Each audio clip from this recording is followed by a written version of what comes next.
political parties, no matter how they start off in the country, they metamorphosize. And we are concerned, actually, I think, about the politicians and having them in the process. I don't think we want a veil of ignorance. We're now led by our own people. What is the meaning of our freedom? And therefore, I just want to put on the table a few general ideas to get us started. This is only the beginning of our conversation. In July of 2011, a delegation of 8 attorneys from the Law Society of Zimbabwe joined a group of constitutional scholars in an intense week-long series of meetings. The purpose was to provide the delegation with advice and consultation on a model constitution they are drafting for the nation of Zimbabwe. The meetings took place at the Center for the Constitution at Montpelier, the historic home of James Madison, the architect of the American Constitution. The Center for the Constitution has been around for a little over 10 years.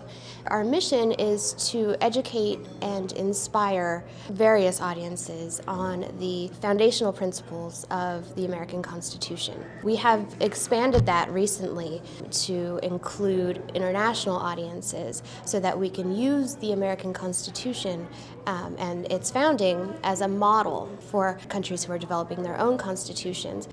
I was in Zimbabwe in March of last year, and I met with the Law Society, who began talking about their effort to devise a constitution which would, in effect, be in opposition to the constitution being discussed by the 2 major political parties.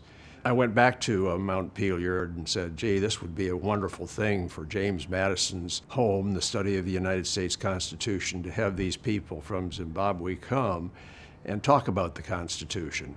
Zimbabwe is currently going through a constitution-making process. So we've come to Montpelier to look at the possible different ways of coming up with a constitution that might be able to serve the purpose for which the constitution-making process has been put in place. So for me, a priority is that when we get back home, we must create an... The delegation worked for several days at Montpelier and at the University of Virginia in Charlottesville, meeting with leading constitutional scholars from America and Africa, discussing a preliminary draft they had written, considering changes and additions, and planning for the constitutional negotiating process upon their return to Zimbabwe.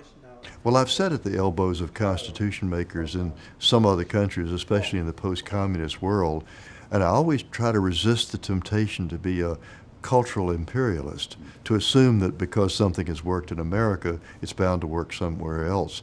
And clearly to understand that a good constitution is in part a distillation of the best practices internationally, but it's ultimately a reflection of the culture, the history, the values of a particular people in a particular place. The process has been fantastic in that a whole lot of issues that we didn't think about have come about. We've discussed them. We believe that it has been a very, very fruitful trip, and the exercise has been fantastic, not just for this constitution, but also for just our own personal growth.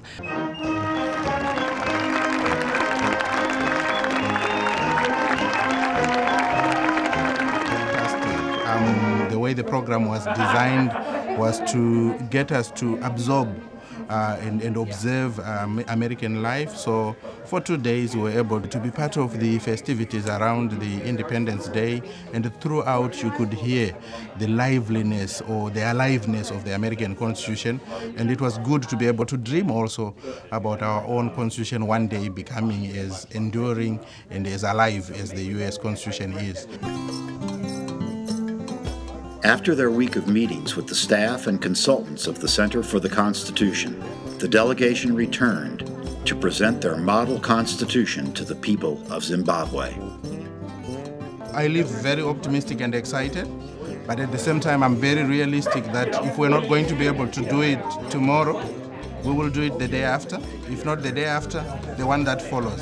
We know this process, nobody can stop us in terms of our commitment to see a really good constitution.